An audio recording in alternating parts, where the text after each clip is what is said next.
Hello दोस्तों, नमस्कार। स्वागत है आप सभी का। आज हम लोग पढ़ने जा रहे हैं बहुत ही शानदार टॉपिक जिसका नाम है स्यूडो फोर्स। तो चलिए स्टार्ट करते हैं स्यूडो फोर्स को पढ़ना और एकदम बढ़िया तरीके से स्यूडो फोर्स को पढ़ेंगे और इसमें जितनी भी आपको समस्याएं आती है आपकी सारी समस्याएं आज खत्म करके जाएंगे कि सर स्यूडो फोर्स कब लगता है, कैसे लगता है, क्यों स्यूडो फोर्स की एंट्री हुई, सारी चीजें आज हम लोग एकदम क्लियर करेंगे। तो चलिए एकदम बेसिक से स्टार्ट करते हैं स्यूडो फोर्स को पढ़ना। तो स्यूडो फोर्स की बात ऐसे स्टार्ट होती है कि मान लीजिए ये है एक लिफ्ट। यस सर, एक लिफ्ट रखी है और इस लिफ्ट के अंदर मैंने एक ब्लॉक रख दिया है। लिफ्ट के अंदर रखा है ब्लॉक और आपकी जो लिफ्ट है वो ऊपर की तरफ जा रही है विद एक्सेलरेशन ए। यानी कि सर लिफ्ट है, लिफ्ट के अंदर ब्लॉक रखा, ब्लॉक का मास m है और लिफ्ट ऊपर की तरफ जा रही है विद एक्सेलरेशन ए और नीचे ये है ग्राउंड। यानी कि ये मैंने बना दिया है आपका ground. Sir this is your ground, ये है आपका ग्राउंड और इस ग्राउंड पर एक बंदा खड़ा है और जिस बंदे को मान लो मैं नाम दे देता हूं कि सर ये जो ग्राउंड पे बंदा खड़ा है वो खड़ा है ए बंदा। तो मैं आपको फिर से एक बार बताता हूं कि मैंने एक लिफ्ट ली है, लिफ्ट ऊपर की तरफ जा रही है विद एक्सेलरेशन ए से और लिफ्ट के अंदर ब्लॉक रखा है और ब्लॉक का मास है m और एक बंदा यहां पे खड़ा है ग्राउंड पे और मैंने इस क्वेश्चन में मान लीजिए आपसे पूछ लिया कि बताओ भैया find the normal contact force, find normal contact force. यानी कि क्वेश्चन में बहुत ही शानदार तरीके से पूछा है कि मुझे नॉर्मल कांटेक्ट फोर्स बता दो, यानी कि नॉर्मल की वैल्यू क्या होगी मुझे ये फाइंड करके बता दो इस क्वेश्चन में।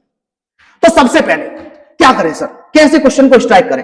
तो आपसे इसमें क्योंकि नॉर्मल कांटेक्ट फोर्स पूछा है और आपने जैसे ही देखा होगा कि हम सर यहां पर सारी चीजें सबसे पहले ऑब्जर्व करेंगे एक बंदे के रिस्पेक्ट में जो बंदा बैठा है ग्राउंड पे। यानी कि अगर हम लोग बात करें विद रिस्पेक्ट टू ए, यानी कि सर किसके रिस्पेक्ट में? ए के रिस्पेक्ट में। यानी जो ए वाला बंदा है वो इस ब्लॉक को देख रहा है और ब्लॉक को देख के वो क्या क्या चीजें ऑब्जर्व करेगा हम उसकी बातें करेंगे। तो जैसे ही ए वाले बंदे ने देखा, ए वाला बंदा कहेगा सर, मैंने ए वाले बंदे से पूछा बता भैया बंदा ए वाले बंदे तुझे क्या दिख रहा है, तो ए वाला बंदा कहेगा सर इस ब्लॉक का मास है m और ये बंदा ग्राउंड पे बैठा है, इस बात को याद रखना। तो अगर मैं ए वाले बंदे से पूछूं बता भैया तुम्हें क्या क्या दिख रहा है, तो वो कहेगा सर ये जो ब्लॉक है ब्लॉक का मास m है तो इस पे नीचे की तरफ एक फोर्स लग रहा होगा जिस फोर्स का नाम है ग्रेविटेशनल फोर्स mg। यानी कि नीचे की तरफ एक फोर्स लग रहा है जिसका नाम है mg। Gravitational force always act towards the centre, तो यहां पर ग्रेविटेशनल फोर्स नीचे की तरफ लग रहा है mg। और उससे पूछा, मैंने कहा बता ए वाले भाई तुझे और क्या दिख रहा है, तो उसने कहा सर हमें एक चीज और दिख रही है। मैंने कहा क्या दिख रहा है? कि सर यहां पे छुअन छुआई हो रही है। सर छुअन छुआई कहां हो रही है? कि सर ब्लॉक और लिफ्ट के बीच में छुअन छुआई होती है और जब कभी भी छुअन छुआई हो जाती है तो वहां पे एक फोर्स आ जाता है जिस फोर्स का नाम होता है नॉर्मल फोर्स या फिर नॉर्मल रिएक्शन। यानी कि सर नॉर्मल रिएक्शन कब लगता है? नॉर्मल रिएक्शन हमेशा वहां लगेगा जहां जहां छुअन छुआई होगी। अगर कहीं पर छुअन छुआई हो रही है तो इसका मतलब तय है कि वहां पे नॉर्मल फोर्स लग रहा होगा। तो ए बंदे ने पट से कहा कि सर यहां पर ऊपर की तरफ एक फोर्स लग रहा है जिस फोर्स का नाम है नॉर्मल फोर्स। मैंने कहा और बता भाई तुझे क्या दिख रहा है? उसने कहा सर मुझे एक चीज और दिख रही है कि ये जो ब्लॉक है ये ऊपर की तरफ जा रहा है विद एक्सेलरेशन ए से। मैंने कहा अच्छा और क्या तूने ऑब्जर्व किया? कि यस सर मैंने सर ऑब्जर्व किया है, मैंने देखा कि ये जो ब्लॉक है जिसका मास m है इस पे नीचे की तरफ mg लग रहा है और सर एक नॉर्मल फोर्स लग रहा है, normal x towards the body. तो सर नॉर्मल लग रहा है और ये ब्लॉक जो है वो ऊपर की तरफ जा रहा है विद एक्सेलरेशन ए से। तो मैंने कहा बता अब इक्वेशन कैसे लिखेगा? वो कहेगा सर आप ही ने पढ़ाया है ऊपर वाला फोर्स माइनस नीचे वाला फोर्स, यानी कि सर ऊपर लग रहा है नॉर्मल, यानी कि इस तरीके से नॉर्मल लग रहा है, माइनस नीचे वाला force mg is equal to mass into acceleration. और इसने कह दिया सर नॉर्मल की वैल्यू निकल के आई mg प्लस की ma, यानी कि इसने नॉर्मल की वैल्यू निकाल दी mg प्लस ma। ठीक है सर, ये तो बिल्कुल डन हो गया कि नॉर्मल की वैल्यू ए वाले बंदे ने निकाल दी। अब यही इसी सेम सिचुएशन पे एक दूसरा बंदा आता है और वो कहता है नहीं सर मैं यहां से नहीं देखूंगा, मुझे ग्राउंड से देखने की आदत ही नहीं, मैं तो लिफ्ट में ही बैठूंगा। और वो जाके लिफ्ट में बैठ गया। मैंने कहा बता ए लिफ्ट वाले बंदे, और इस लिफ्ट वाले बंदे का मैंने नाम रख दिया बी। मैंने कहा ए लिफ्ट वाले बंदे तुझे क्या दिख रहा है? उसने कहा सर मुझे भी कुछ दिख रहा है। मैंने कहा क्या दिख रहा है? तो उसने कहा सर देखिए मुझे ऐसा दिख रहा है, यानी कि विद रिस्पेक्ट टू वी, यानी कि अब बी के रिस्पेक्ट में बात होगी। जो लिफ्ट के अंदर जाके बैठ गया है और लिफ्ट के अंदर जाके जो बंदा बैठा है वो कहेगा सर मुझे भी ब्लॉक दिख रहा है। मैंने कहा अच्छा तुझे भी ब्लॉक दिख रहा है? उसने कहा हाँ। मैंने कहा ब्लॉक का मास कितना है m? उसने कहा और क्या दिख रहा है? मैंने कहा और क्या दिख रहा है तुझे? उसने कहा सर नीचे की तरफ एक फोर्स लग रहा है। मैंने कहा कौन सा फोर्स लग रहा है? कि सर mg फोर्स लग रहा है। मैंने कहा अच्छा और क्या दिख रहा है? उसने कहा सर मुझे भी यहाँ पे छुअन छुआई दिख रही है, और अगर छुअन छुआई दिख रही है तो यहाँ पर एक फोर्स लगेगा सर छुअन छुआई वाला जिसका नाम है नॉर्मल। मैंने कहा अच्छा और क्या दिख रहा है तुझे? वो कहेगा सर मैं तो लिफ्ट के अंदर बैठा हूं, और अगर मैं लिफ्ट के अंदर बैठा हूं तो मुझे तो सर ऐसा दिख रहा है कि ये ब्लॉक रेस्ट पर है। अगर आप कभी भी लिफ्ट के अंदर बैठे हैं तो लिफ्ट के अंदर आप जब बैठेंगे तो आपने देखा होगा, अगर आप कभी लिफ्ट में बैठे और वहां पे आपका झोला रखा है और लिफ्ट ऊपर की तरफ जा रही, तो आपको तो यही लगेगा कि आपका झोला रेस्ट में है। बिल्कुल सही बात है, झोला रेस्ट में लगेगा। तो वही इसके साथ है। जो बी वाला बंदा है उसने देखा सर मुझे तो ऐसा लग रहा है कि ये जो मेरा ब्लॉक है वो रेस्ट में है, यानी कि सर रेस्ट में ब्लॉक दिख रहा है उसको। और मैंने कहा अच्छा तो जो रेस्ट में ब्लॉक दिख रहा है तो बता अब तू क्या लिखेगा? तो वैसे ही वो कहेगा सर अगर ये ब्लॉक रेस्ट में है तो हम सीधे लिख देंगे क्या सर, ऊपर वाला फोर्स इज इक्वल टू नीचे वाला फोर्स। और जैसे ही इसने ये वाली बात कही वैसे ही बवंडर मच गया, क्योंकि ध्यान से देखिए इस वाले केस में नॉर्मल की वैल्यू कितनी निकल के आ रही है, mg प्लस ma, और इस वाले केस में नॉर्मल की वैल्यू कितनी निकल के आ रही है, mg। तो अगर मान लो मैं एग्जांपल के तौर पे तुमसे कह दूं कि मान लो ब्लॉक का जो मास है वो 10 kg है और यहां पर जो एक्सेलरेशन है जो ऊपर की तरफ लिफ्ट जा रही है वो जा रही है 2 मीटर पर सेकंड स्क्वायर से, तो आप कहेंगे सर नॉर्मल की वैल्यू यहां से निकालेंगे, सर मास है 10, जी की वैल्यू है 10 प्लस मास यहां पे सर फिर से है 10 और यहां पे सर एक्सेलरेशन है 2, तो सर 10 दुनी 100 और यहां पे 10 दूनी 20, यानी कि ये नॉर्मल रिएक्शन निकल के आया 120। और अगर आप इस वाले केस में देखेंगे तो आपको पता चलेगा सर ब्लॉक का मास है 10 और जी की वैल्यू है 10, यानी कि नॉर्मल रिएक्शन निकल के आया 100। अब देखिए यहां फंस गई फिजिक्स, और फिजिक्स नहीं फंसी, यहां पर वो दोनों बंदे फंस गए। दोनों में से एक कह रहा कि सर मेरे नॉर्मल की वैल्यू आ रही है 120, और जो बी वाला बंदा है जो लिफ्ट के अंदर बैठा है वो कह रहा कि सर मेरे नॉर्मल की वैल्यू आ रही 100। यानी कि दो बंदे, दो रिजल्ट, एक कह रहा नॉर्मल की वैल्यू मेरी 120 और एक कह रहा नॉर्मल की वैल्यू 100 मेरी 100 आ रही है। और जब भी आपने देखा हो नॉर्मल पूछने का तरीका ऐसा होता है, वो आपसे पूछ देगा कि मुझे बता दो वेइंग मशीन कितना मेजर करके देगी। यानी कि आपने जब कभी आप दुकानदार पे गए होंगे तो आपने मान लो चीनी ली, तो चीनी आप जब कभी लेंगे तो वहां पर जब आप उस पे रखता है जिसपे वो वेइंग मशीन है वो आपको नॉर्मल मेजर करके दे रही है। तो अगर मैं इस ब्लॉक के नीचे नॉर्मल वो वेइंग मशीन रख दूं तो वेइंग मशीन कितनी रीडिंग शो करेगी? सर 120 इस बंदे के हिसाब से। और ये कह रहा कि नहीं सर 100 शो करेगी, लेकिन वेइंग मशीन या फिर नॉर्मल फोर्स जो होता है वो फ्रेम इंडिपेंडेंट होता है। आप किसी भी फ्रेम से देखें नॉर्मल की मीनिंग जो है, नॉर्मल की जो वैल्यू आएगी वो सबसे सेम आएगी। तो अब देखिए एक वाला बंदा कह रहा है कि सर ए वाला बंदा है वो कह रहा है नॉर्मल की वैल्यू 100 आ गई, और बी वाला बंदा कह रहा है कि सर नॉर्मल की वैल्यू 100 आ गई। ये कह रहा 100 आ गई, ये कह रहा 120 आ गई, यानी कि दो बंदे यहां बोल रहे कि सर एक की वैल्यू 100 है, एक की वैल्यू 120 है। अब दोनों में से एक ही तो सही होता है सर, बिल्कुल सही। तो अब सर जब दो दो वैल्यू आती हैं तब फिजिक्स हमेशा यहां पे सहायता लेगी एक्सपेरिमेंट का, यानी कि जहां कहीं भी फिजिक्स फंसती है वहां पर आता है एक्सपेरिमेंट। और एक्सपेरिमेंट किया गया और एक्सपेरिमेंट करके जब देखा गया तो पता चला कि ये वाला जो बंदा था वो सही कह रहा था और ये वाला बंदा जो है वो गलत कह रहा था। और जैसे ही मुझे पता चला ये वाला बंदा गलत कह रहा था, मैं भाग के इसके पास गया और मैंने खींच के उसके 2-4 चमेट लगाए। मैंने कहा तुझे नॉर्मल भी निकालना नहीं आता है? उसने कहा सर बड़ी मासूमियत से मेरी क्या गलती, मैंने इसमें क्या गलत किया?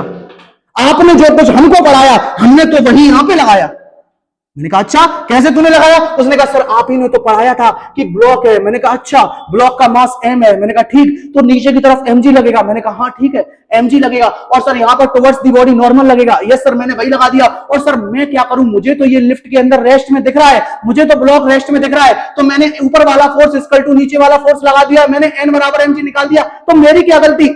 या तो सर मैं पागल हो गया हूं कि ये जो लिफ्ट है, ये जो ब्लॉक है, ये ब्लॉक ऊपर की तरफ उड़ रहा है लिफ्ट के अंदर, मुझे दिखाई नहीं दे रहा, या फिर सर फिजिक्स गलत हो गई, या फिर सर आपने जो पढ़ाया वो गलत हो गया। यानी कि सर यहीं से बहुत ही ज्यादा कॉन्सेप्चुअल चीजों की शुरुआत हो गई, जब यहां पर इन दोनों के बीच में जंग छिड़ गई कि सर कौन सही था। और जब बात ये आ गई कि सर ये सही है और ये गलत है, यानी कि सर ये वाला टॉपिक गलत हो गया, यानी कि ये इसका आंसर गलत हो गया, तो इसने वही क्वेश्चन हमसे फिर से पूछा कि सर अब मैं क्या करूं, मेरी तो भैया यहाँ पे आंसर गलत आ गया और आपने जो पढ़ाया था मैंने तो वही सारी चीजें यहाँ पे अप्लाई की थी, तो सर ये गलत क्यों हो रहा है, क्या कारण है इसके पीछे जिसके पीछे ये गलत हो रहा है। और जैसे ही ये वाली बातें सामने आई और हमने देखा कि भैया ये गलत है, तो यहां से एक बात पता चली। सर क्या पता चली? कि न्यूटन चचा ने बड़ी मुश्किल से 3 लॉ दिए थे, first law, second law, third law, और यहां पर न्यूटन चचा का लॉ फेल हो गया। सर कब फेल हो गया, पहले तो ये बताओ। न्यूटन चचा का लॉ तब फेल हो गया जब एक बंदा लिफ्ट के अंदर जाके बैठ गया। तो ऐसी जगह जहां पर न्यूटन चचा के लॉ फेल हो जाते हैं उनको हम लोग बोलते हैं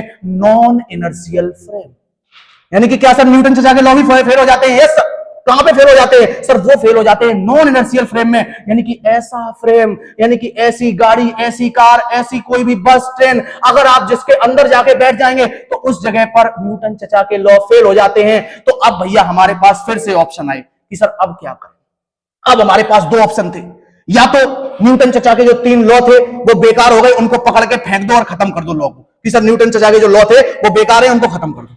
या फिर दूसरा ऑप्शन जो कि हम लोग करते हैं, अगर घर में हमारी टीवी खराब हो जाती है तो सर हम लोग क्या करते हैं, सर अगर टीवी खराब हो जाती है, अब आप बढ़िया टीवी लेके आए एलईडी 60-70 हजार रुपए की, अब उसमें आपके पास दो ऑप्शन है, वो खराब हो गई, या तो उसको सही करवा लो, या दूसरा ऑप्शन ये है कि उसको उठाओ और बाहर फेंक दो। तो सर अब क्या करें, अब क्या तरीका है? तो अब तरीका है कि सर इसको सही किया जाए। तो जैसे आपकी टीवी खराब हो जाती है तो आप क्या करते हैं, आपने देखा होगा आपके गांव में कस्बों में बहुत सारे मैकेनिक ऐसे होते हैं जो टीवी को सही कर देते हैं बढ़िया तरीके से, लेकिन उन्हें टीवी की यह जानकारी नहीं है कि टीवी के अंदर कौन सा सेमीकंडक्टर यूज कर रहे हैं, कौन सा ट्रांजिस्टर यूज कर रहे हैं, उन्हें इसकी जानकारी नहीं है, वो सही करके दे देंगे। तो जैसे ही यहां पर न्यूटन चचा के लॉ फेल हुआ तो अब हम गए भैया मिस्त्री साहब के पास। मिस्त्री साहब के पास पहुंचे कि मिस्त्री साहब बड़ी समस्या है, कि क्या समस्या आ गई कि न्यूटन चचा के लॉ फेल पड़ गई। तो मिस्त्री साहब ने कहा अच्छा न्यूटन के लॉ फेल हो गए? मैंने कहा हाँ। उसने कहा मैं सही तो कर दूंगा बढ़िया तरीके से, लेकिन मेरी एक शर्त है। कि सर क्या शर्त है? जैसे हम लोग टीवी वालों के पास, टीवी किसी के पास सही कराने जाए और टीवी वाले से कहें कि हमारी टीवी खराब हो गई है, सही कर दो, तो वो कहेगा सही तो कर दूंगा लेकिन मेरी एक शर्त है। तो वैसे ही यहां पर जो फिजिक्स के मिस्त्री से उन्होंने बोला कि मैं सही तो कर दूंगा लेकिन एक शर्त है। कि क्या शर्त है?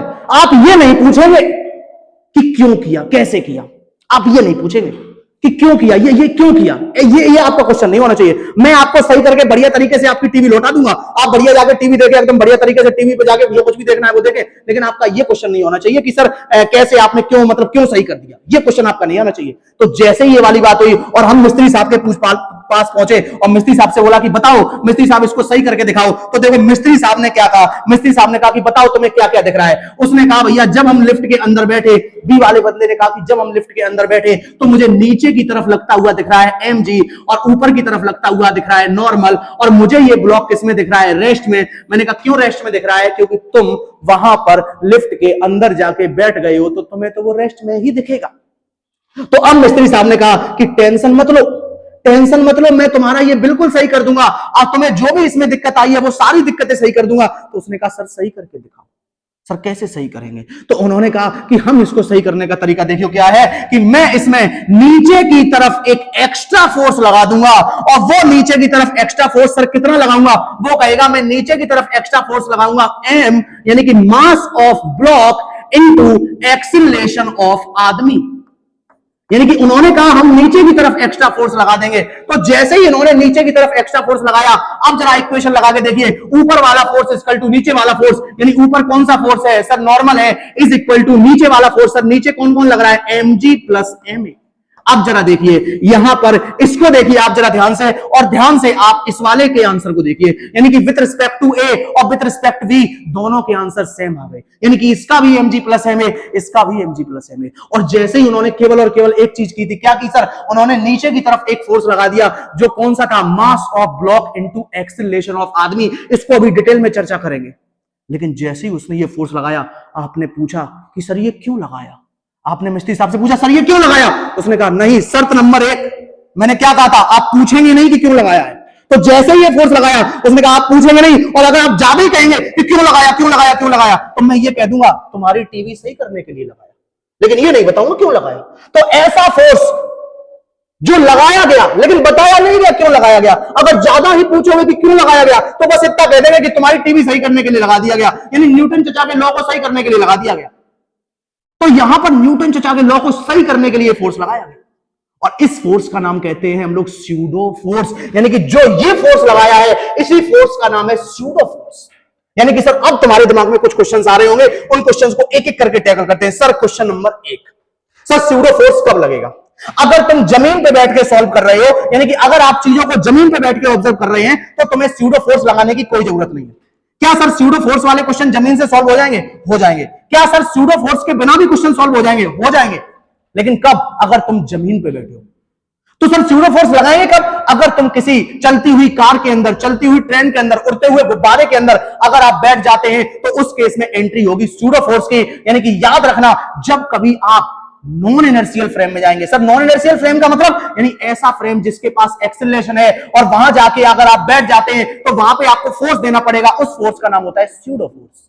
यानी कि सर स्यूडो फोर्स कब लगेगा? सर ग्राउंड पे बैठे तो कोई स्यूडो फोर्स नहीं लगेगा। मैंने कहा बिल्कुल, ग्राउंड पे बैठे हो स्यूडो फोर्स लगाने की कोई जरूरत नहीं है।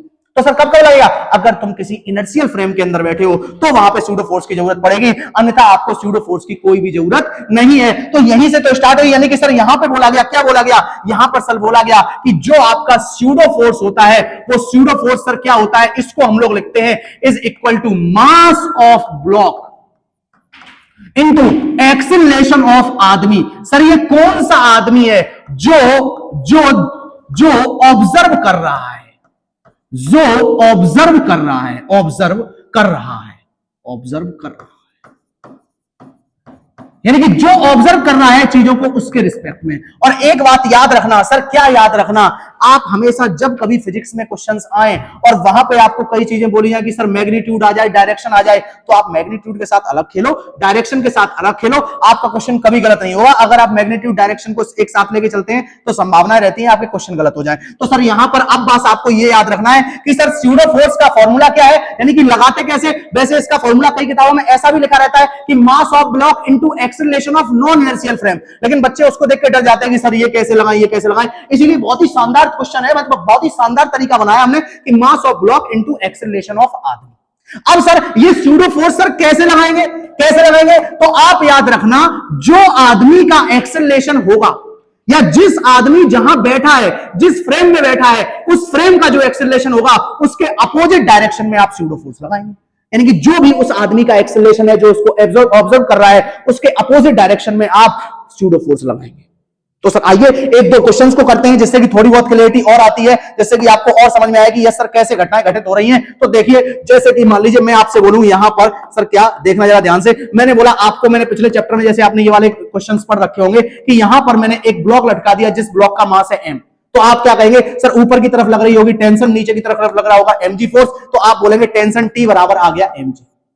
तुमने कहा ठीक है सर बिल्कुल समझ में आ गया। अब इसी क्वेश्चंस को मैंने ऐसे पूछ लिया कि मान लीजिए ये लिफ्ट है और लिफ्ट के अंदर जाकर आपने इस ब्लॉक को लटका दिया, यानी कि लिफ्ट के अंदर जाके ये ब्लॉक लटका है और इस ब्लॉक का मास m है और लिफ्ट ऊपर की तरफ जा रही विद एक्सीलरेशन a से। तो सर ये वाला क्वेश्चंस क्या ग्राउंड पे बैठ के नहीं हो सकता है? हो सकता है, लेकिन अगर आप अंदर बैठ के जाके देखेंगे तो और जल्दी हो जाएगा। सर कैसे? चलिए अंदर जाके बैठ जाएं। तो याद रखना, जब कभी आप लिफ्ट में अंदर जाके बैठे या फिर किसी भी ऐसे मूविंग फ्रेम में अंदर जाके बैठे तो वहां पे आपको किराया देने पड़ेगा और उसी किराया का नाम है स्यूडो फोर्स। यानी कि अगर आप किसी भी मूविंग फ्रेम में जाके बैठेंगे तो पहले किराया दो, तो जैसे ही तुम इसके अंदर जाके बैठे तो तुम्हें यहां पे किराया देना पड़ेगा। सर कितना किराया देना पड़ेगा? मास of block into acceleration of आदमी। तो चलिए सर किधर दे, सर डायरेक्शन क्या रखें? जो भी आदमी का एक्सीलरेशन है उसके अपोजिट डायरेक्शन में, तो यहां पर नीचे की तरफ लग जाएगा स्यूडो फोर्स, जो कि होगा मास ऑफ ब्लॉक इनटू आदमी का एक्सीलरेशन कितना होगा a। सर और बताओ यहां पर क्या लिख सकते हैं? और बताओ इस ब्लॉक का मास अगर m है तो यहां पर सर हम लोग क्या लिखेंगे? नीचे की तरफ यहां पे एक फोर्स लग रहा होगा mg और सर ऊपर लग रही होगी टेंशन, तो ये आदमी बोलेगा सर ऊपर वाला फोर्स इक्वल टू नीचे वाला फोर्स, यानी कि टेंशन T बराबर आ जाएगा mg प्लस का m। ये आ गया। और अगर मैं इसी को लिखना चाहूं तो ऐसे भी तो लिख सकता हूं सर टेंशन T बराबर mg प्लस a। और कई किताबों में क्या बहुत जगह आपको ऐसा लिखा हुआ मिल जाएगा कि सर g प्लस a की जगह वो लिख देंगे g इफेक्टिव।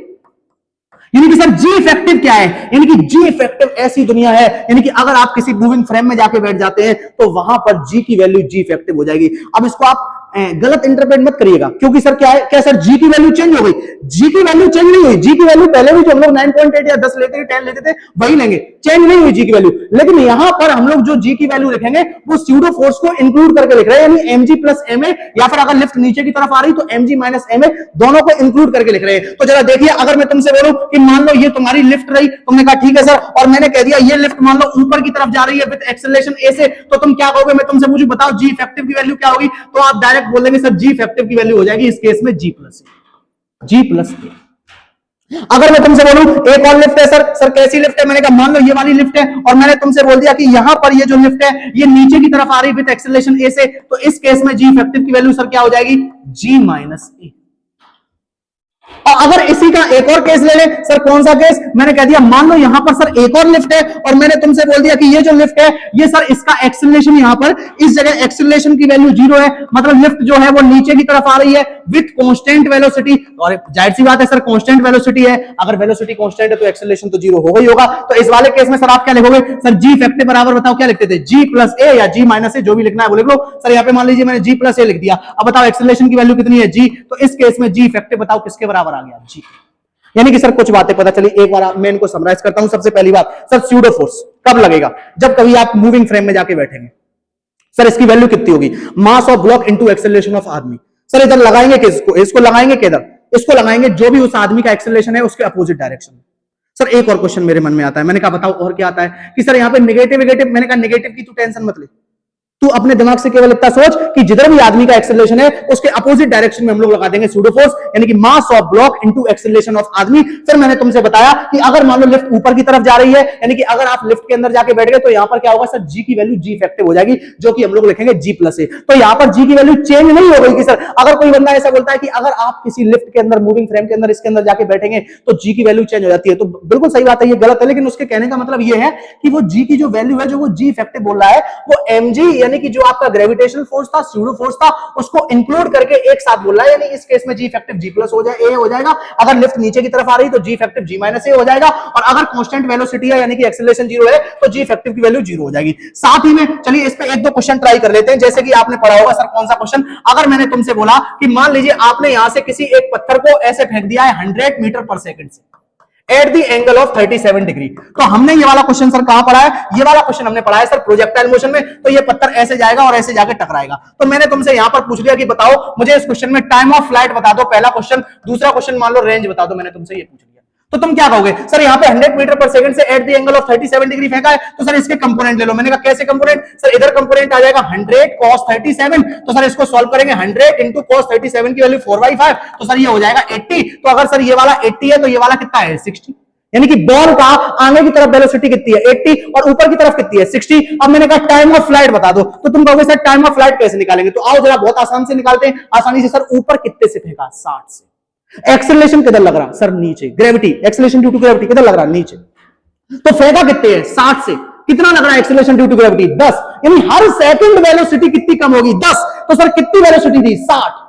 तो कितने सेकंड में जीरो हो जाएगी? सर 6 सेकंड में जीरो हो जाएगी, क्योंकि सर हर सेकंड वेलोसिटी कितनी कम होगी? 10 कम होगी, क्योंकि एक्सेलरेशन अपोजिट डायरेक्शन में है, और जब भी वेलोसिटी और एक्सेलरेशन अपोजिट डायरेक्शन में होते हैं तो पार्टिकल स्पीड डाउन होता है, और अगर वेलोसिटी और एक्सेलरेशन सेम डायरेक्शन में होते हैं तो पार्टिकल स्पीड अप होता है। तो वही तो सर यहाँ पे होगा, सो रहा है सर, आपने इसको 60 से फेंका है तो 1 सेकंड बाद इसकी वेलोसिटी कितनी बचेगी? 50। 2 सेकंड बाद कितनी कम? 20 कम। तो 20 कम कर दोगे 60 में से 20 कितना बचा? ये 40। यानी कि कितनी देर लगेगी इसकी वेलोसिटी जीरो होने में? सर 6 सेकंड लगेंगे। तो ऊपर जाने में टाइम 6 सेकंड, नीचे आने में टाइम 6 सेकंड, तो आप बोलेंगे टाइम ऑफ फ्लाइट हो गया 6 + 6 = 12 सेकंड, यानी कि 12 सेकंड।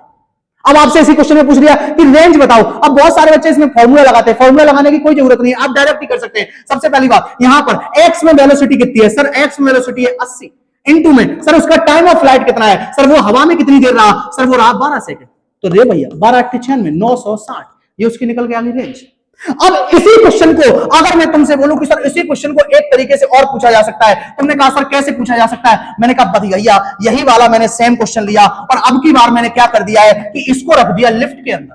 यानी कि अब ये सारी घटनाएं जो हो रही थी, अब ये सारी घटनाएं जो यहां पर हो रही थी, अब वो लिफ्ट के अंदर जाके होंगी, और लिफ्ट जा रही है ऊपर की तरफ विद एक्सेलरेशन।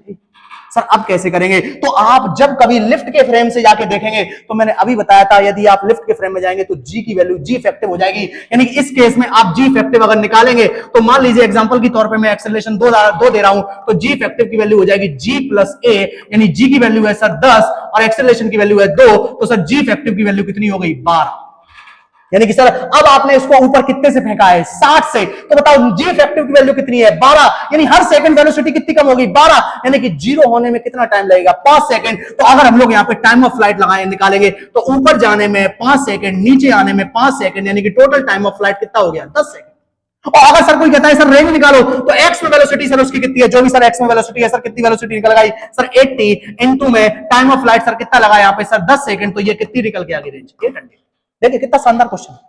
जैसे कि हमने पिछले चैप्टर में पढ़ा था सर, क्या पढ़ा था पिछले चैप्टर में? हमने एक और चीज पढ़ी थी, अगर आपको याद हो सर, क्या कि अगर हम यहाँ पे कभी आपने देखा हो कि यहाँ पे ब्लॉक वगैरह लटका दिया जाता है पुली से, M1 मास M2 मास, तो आपसे बोला जाता है टेंशन। कुछ बच्चे टेंशन का फॉर्मूला भी याद रख लेते हैं, वही मैं बता रहा हूं। तो टेंशन का फॉर्मूला क्या आता है? 2m1 m2 अपॉन में m1 प्लस का m2, और साथ में आती है जी।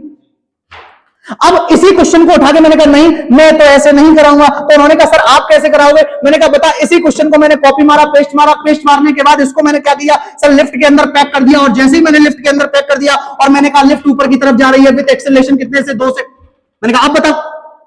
तो कहेगा सर बहुत आसान है। मैंने कहा कैसे आसान है? यानी कि अगर इसके पास लिफ्ट के पास एक्सेलरेशन है तो यही फॉर्मूला टेंशन टी बराबर क्या होता था सर? ये होता था 2m1 m2 अपॉन में m1 प्लस m2। सर अभी तक आता था g, लेकिन अब आप ऐसी दुनिया में आ चुके हैं जहां पे g की वैल्यू g नहीं है। अब क्या लिखेंगे उसको? g इफेक्टिव, यानी कि यहां पे लिख देंगे g इफेक्टिव, यानी g इफेक्टिव मतलब g प्लस a। अगर सर नीचे आ रही होती तो g माइनस a। सेम इसी प्रकार से अगर आपने और भी क्वेश्चन देखे होंगे, सर कौन से वाले? मैंने कहा याद है आपको सिंपल पेंडुलम, तो जो सिंपल पेंडुलम होता है उसका टाइम पीरियड सर क्या होता है? 2 pi under root L by G. Yes sir, ये होता है सिंपल पेंडुलम का टाइम पीरियड। लेकिन मैंने तुमसे इसी क्वेश्चन में कह दिया कि ये जो आपका सिंपल पेंडुलम है, यहां पे मैंने इसको कॉपी किया, पेस्ट किया, और पेस्ट करने के बाद यानी कि जैसे ही मैंने कॉपी और पेस्ट किया और पेस्ट करने के बाद मैंने इसको लिफ्ट के अंदर जाके रख दिया। मैंने कहा अब बताओ वैल्यू, तो तुमने कहा सर कुछ चेंज नहीं करना, बस जी की वैल्यू सर क्या हो जाएगी? जी इफेक्टिव। और अगर ये ऊपर एक्सेलरेशन ए से जा रहा है तो सर यहां पे क्या लिखेंगे? टी बराबर 2 pi under root L upon g effective value g plus a. नीचे की तरफ जा रहा होता सर तो जी माइनस ए। यानी कितना शानदार टॉपिक है। तो चलिए इसको मैं समराइज करता हूं एक बार और खत्म करते हैं इस टॉपिक को। सर स्यूडो फोर्स को पढ़ाने को तो बहुत कुछ होता है, लेकिन आज के लिए इतना ही। तो सर एक बार समराइज करते हैं। सबसे पहली बात, सर स्यूडो फोर्स कब लगेगा? सर स्यूडो फोर्स तब लगेगा अगर आप किसी लिफ्ट के अंदर, मूविंग कार के अंदर, मूविंग ट्रेन के अंदर या फिर मूविंग बस के अंदर किसी भी ऐसी जगह आके बैठेंगे तो उस केस में एंट्री हो जाएगी स्यूडो फोर्स की। सर स्यूडो फोर्स कैसे लगता है, यानी इसका फॉर्मूला क्या होता है? तो आप इसका फॉर्मूला लगाएंगे मास of block into acceleration of आदमी। सर आदमी कौन है? ये आदमी, सर ये आदमी वो है जो ऑब्जर्व कर रहा है। अच्छा sir, mass of block into acceleration of आदमी, सर ये किधर लगाएंगे? इसकी डायरेक्शन क्या रखेंगे? तो भैया जिस तरफ भी उस आदमी का एक्सेलरेशन है उसकी अपोजिट डायरेक्शन में आप लगा देंगे स्यूडो फोर्स। बताइए भाई। और सर एक मैंने लिफ्ट वाला केस भी कराया कि अगर आप लिफ्ट के अंदर जाके बैठ जाएंगे, अगर आप लिफ्ट में, मूविंग कार में लिफ्ट में जा रहे हैं तो भैया वहां पे क्या होगा? जी की वैल्यू क्या हो जाएगी? जी इफेक्टिव। अगर लिफ्ट ऊपर की तरफ जा रही है तो जी प्लस है, नीचे की तरफ आ रही है जी माइनस है। अगर कांस्टेंट वेलोसिटी है, कांस्टेंट वेलोसिटी कांस्टेंट है और वहां पे एक्सेलरेशन 0 है तो जी इफेक्टिव वैल्यू क्या हो जाएगी? जी हो जाएगी। सिंपल पेंडुलम वाला टाइम पीरियड टी बराबर 2 pi under root L by g होता है, तो वहां भी जी की वैल्यू क्या हो जाएगी? जी इफेक्टिव हो जाएगी। और जी इफेक्टिव भैया अगर लिफ्ट ऊपर जा रही जी प्लस है, जी माइनस है, मैंने सारी चीजें आपको समराइज करके बता दी है। तो ऐसे ही हमने प्रोजेक्टाइल मोशन का भी एक क्वेश्चन बढ़िया तरीके से किया है कि कैसे किया जाता है, उसमें भी जी की वैल्यू जी इफेक्टिव लगा देंगे। यानी कि सर यही है आपका स्यूडो फोर्स। और सर स्यूडो फोर्स कब लगेगा? इनर्शियल फ्रेम में कि नॉन इनर्शियल फ्रेम में? नॉन इनर्शियल फ्रेम में। सर न्यूटन चचा के लॉ कहां वैलिड नहीं है? अगर कोई आपसे पूछता है क्या न्यूटन चचा के लॉ हर जगह वैलिड है? नहीं, न्यूटन चचा के लॉ वैलिड नहीं है। कहां वैलिड नहीं है? नॉन इनर्शियल फ्रेम में न्यूटन चचा के लॉ वैलिड नहीं है। उस केस में स्यूडो फोर्स की आप एंट्री कर सकते हैं। क्या सर स्यूडो फोर्स के बिना फिजिक्स, मतलब हम ऐसा नहीं कर सकते कि सर हम स्यूडो फोर्स ना लगाए, बिना स्यूडो फोर्स लगाए क्वेश्चन सॉल्व कर सकते हैं? मैंने कहा बिल्कुल कर सकते हो, लेकिन बहुत सारे सवाल ऐसे होते हैं जो स्यूडो फोर्स से बहुत आसान तरीके से दिखते हैं, हो जाते हैं बढ़िया तरीके से, लेकिन बिना स्यूडो फोर्स को उनके करने में थोड़ी दिक्कत आती है। इस वजह से हम लोग स्यूडो फोर्स को पढ़ते हैं जिससे कि क्वेश्चन आसानी से हो सके। तो बिना स्यूडो फोर्स के भी क्वेश्चन को हम लोग कर सकते हैं, लेकिन फिलहाल के लिए हमने आपको बता दिया कि स्यूडो फोर्स क्या होता है, कैसे लगता है। तो आज के लिए इतना ही, मिलते हैं अगली क्लास में, तब तक के लिए ओके बाय।